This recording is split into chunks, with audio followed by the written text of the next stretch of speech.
Le Horla est une nouvelle fantastique de Guy de Maupassant, écrite en 1887 et qui a la forme d'un journal. 8 mai. Quelle journée admirable!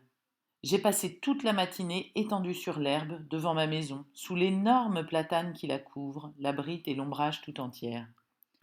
J'aime ce pays et j'aime y vivre parce que j'y ai mes racines, ces profondes et délicates racines qui attachent un homme à la terre où sont nés et morts ses aïeux, qui l'attachent à ce qu'on pense et à ce qu'on mange, aux usages comme aux nourritures, aux locutions locales, aux intonations des paysans, aux odeurs du sol, des villages et de l'air lui-même.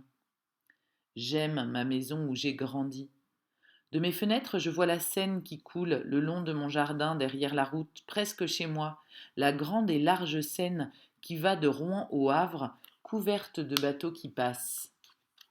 À gauche, là-bas, Rouen, la vaste ville aux toits bleus, sous le peuple pointu des clochers gothiques. Ils sont innombrables, frêles ou larges, dominés par la flèche de fonte de la cathédrale et pleins de cloches qui sonnent dans l'air bleu des belles matinées, jetant jusqu'à moi leur doux et lointain bourdonnement de fer, leur chant d'airain que la brise m'apporte, tantôt plus fort et tantôt plus affaibli, suivant qu'elle s'éveille ou s'assoupit. Comme il faisait bon ce matin. Vers 11 heures, un long convoi de navires traîné par un remorqueur gros comme une mouche et qui râlait de peine en vomissant une fumée épaisse défila devant ma grille.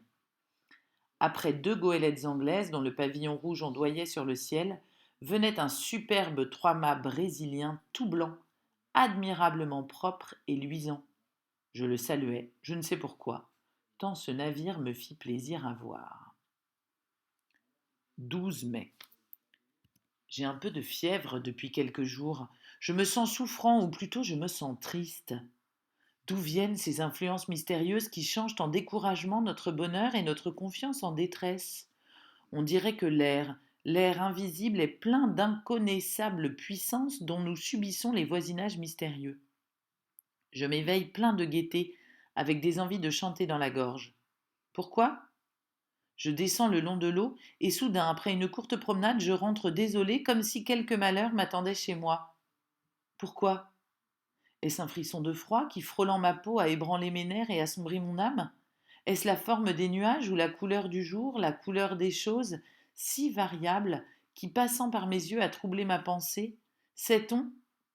Tout ce qui nous entoure, tout ce que nous voyons sans le regarder, tout ce que nous frôlons sans le connaître, tout ce que nous touchons sans le palper, tout ce que nous rencontrons sans le distinguer, a sur nous, sur nos organes et par eux sur nos idées, sur notre cœur lui-même, des effets rapides, surprenants et inexplicables.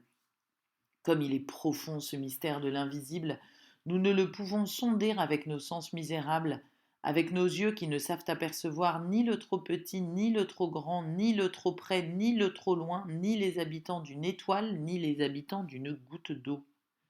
Avec nos oreilles qui nous trompent, car elles nous transmettent les vibrations de l'air en notes sonores.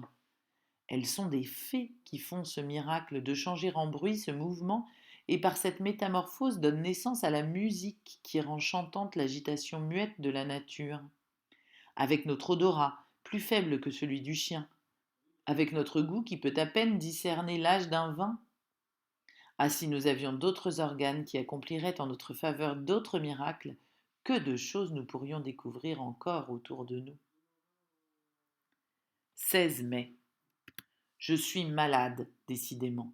Je me portais si bien le mois dernier. J'ai la fièvre, une fièvre atroce, ou plutôt un énervement fiévreux qui rend mon âme aussi souffrante que mon corps. J'ai sans cesse cette sensation affreuse d'un danger menaçant, cette appréhension d'un malheur qui vient ou de la mort qui approche, ce pressentiment qui est sans doute l'atteinte d'un mal inconnu, germant dans le sang et dans la chair. 18 mai. Je viens d'aller consulter mon médecin car je ne pouvais plus dormir. Il m'a trouvé le pouls rapide, l'œil dilaté, les nerfs vibrants, mais sans aucun symptôme alarmant. Je dois me soumettre aux douches et boire du bromure de potassium. 25 mai. Aucun changement. Mon état vraiment est bizarre. À mesure qu'approche le soir, une inquiétude incompréhensible m'envahit, comme si la nuit cachait pour moi une menace terrible. Je dîne vite, puis j'essaye de lire, mais je ne comprends pas les mots. Je distingue à peine les lettres. Je marche alors dans mon salon de long en large, sous l'oppression d'une crainte confuse et irrésistible, la crainte du sommeil et la crainte du lit. Vers 10 heures, je monte dans ma chambre. À peine entrée, je donne 2 tours de clé et je pousse les verrous. J'ai peur. De quoi? Je ne redoutais rien jusqu'ici. J'ouvre mes armoires. Je regarde sous mon lit. J'écoute. J'écoute. Quoi? Est-ce étrange qu'un simple malaise, un trouble de la circulation peut-être, l'irritation d'un filet nerveux, un peu de congestion, une toute petite perturbation dans le fonctionnement si imparfait et si délicat de notre machine vivante, puisse faire un mélancolique du plus joyeux des hommes et un poltron du plus brave? Puis je me couche et j'attends le sommeil comme on attendrait le bourreau.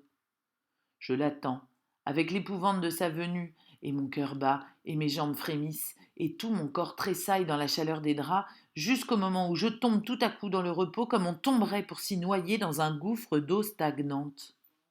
Je ne le sens pas venir comme autrefois ce sommeil perfide, caché près de moi, qui me guette, qui va me saisir par la tête, me fermer les yeux, m'anéantir. Je dors, longtemps, 2 ou 3 heures, puis un rêve, non, un cauchemar m'étreint. Je sens bien que je suis couché et que je dors. Je le sens et je le sais. Et je sens aussi que quelqu'un s'approche de moi, me regarde, me palpe, monte sur mon lit, s'agenouille sur ma poitrine, me prend le cou entre ses mains et serre de toute sa force pour m'étrangler. Moi je me débats, lié par cette impuissance atroce qui nous paralyse dans les songes. Je veux crier, je ne peux pas. Je veux remuer, je ne peux pas. J'essaye avec des efforts affreux, en haletant, de me tourner, de rejeter cet être qui m'écrase et qui m'étouffe. Je ne peux pas. Et soudain je m'éveille, affolé, couvert de sueur. J'allume une bougie. Je suis seul. Après cette crise, qui se renouvelle toutes les nuits, je dors enfin, avec calme, jusqu'à l'aurore.